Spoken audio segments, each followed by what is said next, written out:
Alright, this is for section 1.3, solving quadratics by factoring. So hopefully this will be a little bit of a review for you. We did a lot of factoring when we were reviewing, so hopefully the factoring part won't be a problem. So I'm just going to do a few examples, and I think you'll be ready to go to try some of your own problems and get some practice. The first couple I have here on the screen, they are actually special cases, which hopefully you'll recognize. They're the difference of two squares. This is a perfect square, that's a perfect square.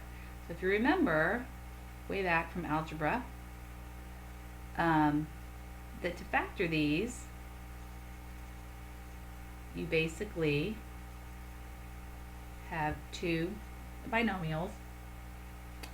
You take the square root of this minus the square root of this, then the square root of this plus the square root of that.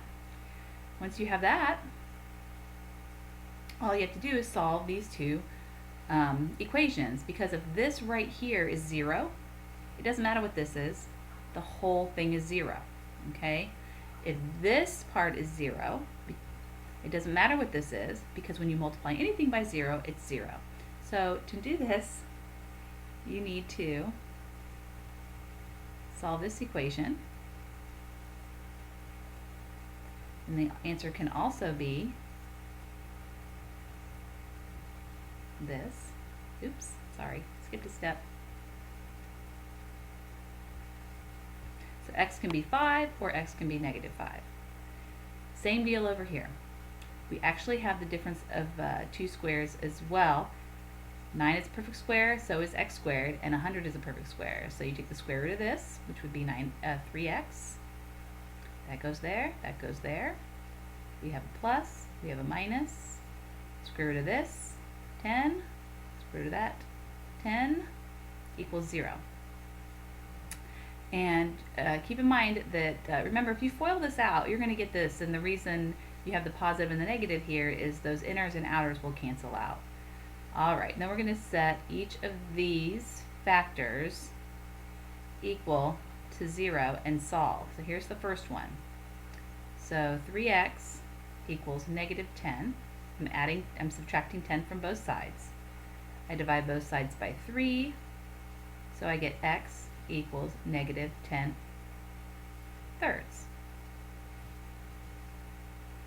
Then I take the other one, which is 3x minus 10, set that equal to 0, add 10 to both sides,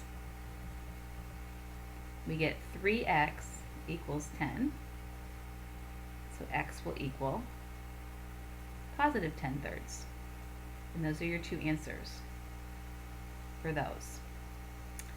I'm going to go to the next page, and I got two more for you, and I think with that you will be ready to go. Alright, here we go. Here's another one. You've got to factor this and set it equal to 0. So I'm going to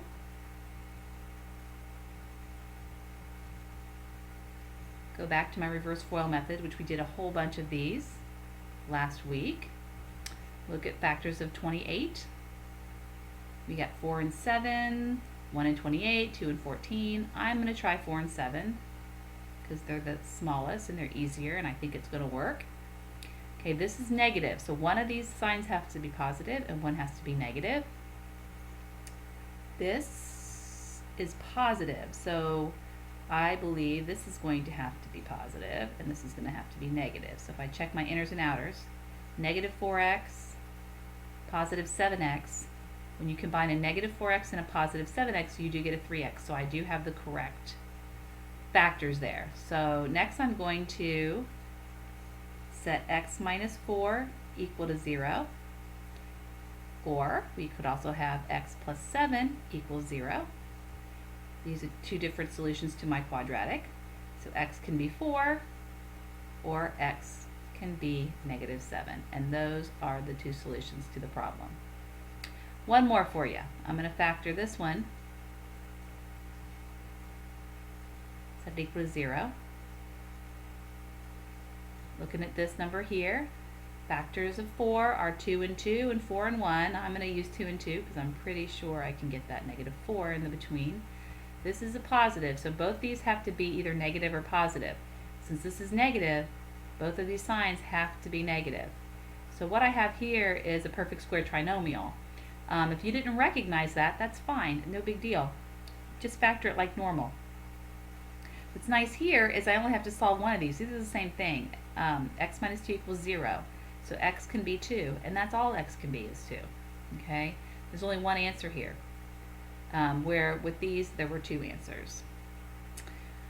Okay, this should be enough information to get you going to do section 1.3. I have another short video for 1.4, and that'll get you going, and you'll do all your have a chance to get all your homework done, and hopefully you don't have any trouble. If you do, we will take care of it when I see you next time.